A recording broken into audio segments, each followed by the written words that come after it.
Okay, we ran into our first little issue. One of the big things that we got to be careful of when we have an individualized baseball performance plan is that we want to make all the adjustments for the player on the IBPP, the individualized baseball performance plan calendar.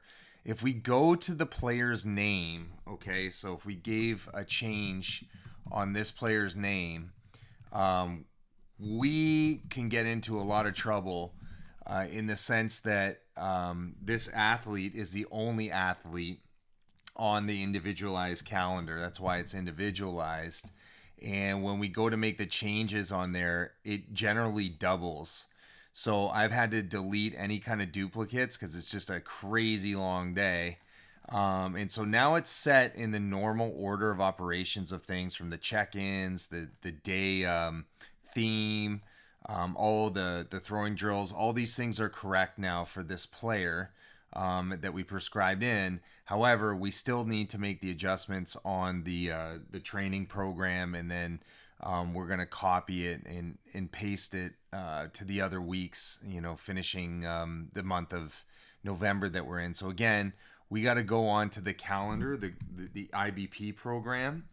This is where we're making our changes, and just going over those.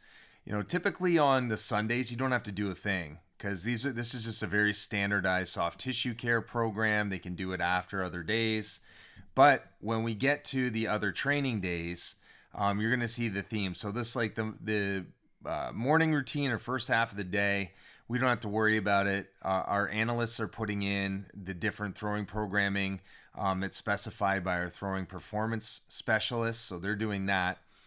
We don't need to touch the strength tester.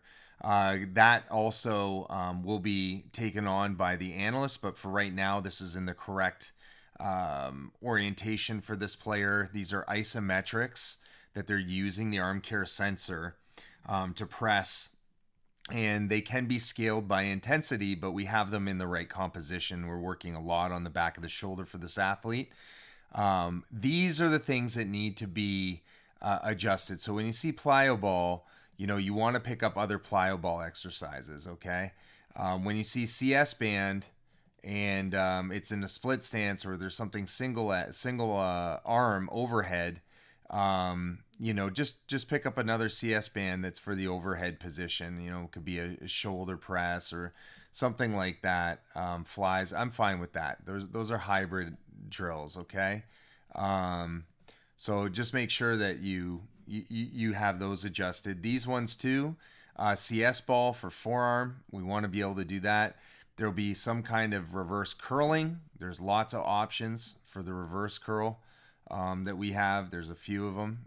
Just let's make sure to switch those in. There's some kettlebell stuff, for the wrist. Just when you put in kettlebell, or it might even be KB, just look for different ones that we could do for forearm stabilization. Okay, there's FDS options as well. And this one's for an athlete that's in a collegiate program. They typically have a strength program for the team, and we're building something that's a little more robust for their throwing arm. And we are going to get into more specifications for their delivery, and some of these things are integrated within. So we also are going to be changing the custom block. So these ones, I want to change out the walkouts. These ones gain a lot of strength. I want to focus there. We can put other options in there as well for internal and external for that custom block.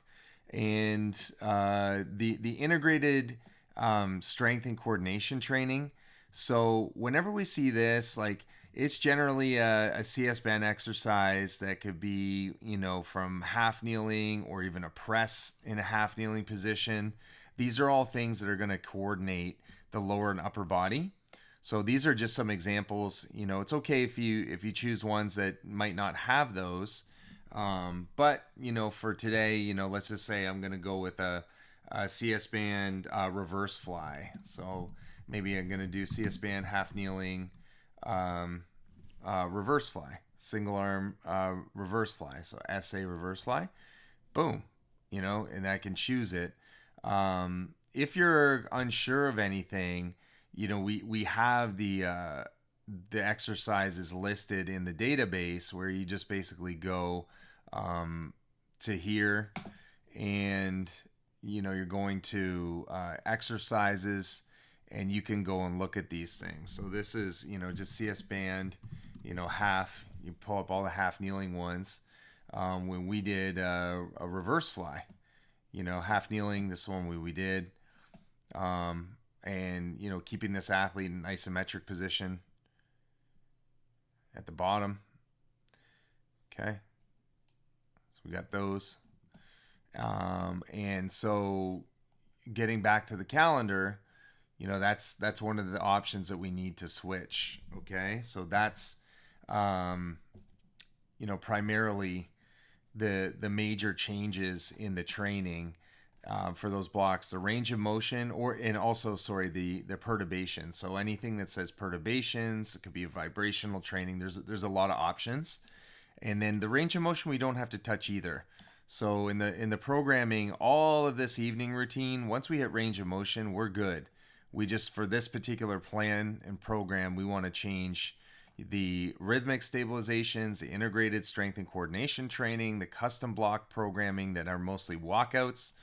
We do have a drop catch, that's fine. We're giving something different to do. The elbow stabilization, this could involve bicep curls, pronation, supination, lots of options there to look into. And the hybrid has some pressing. I like to put them in quadrupeds. I like to also put their hands down as well in this section. So there could be downward dog varieties. There's could be push-up types of varieties in here, hikers, whatever it may be. To make the adjustment, that will work. And just to know, if you're like, oh, I don't know if anything's changed, just take a look at the previous day before you have that week that you're going to change, and you can go from there. Yeah, and then essentially once you get at the hybrid, anything above it you don't need to change. Okay, so it's mostly the training programs there. Just make sure that when you make the change that the description still makes sense. If it's not a carry and you have a carry description, that should be adjusted. All right, let's keep it going. Good work, guys.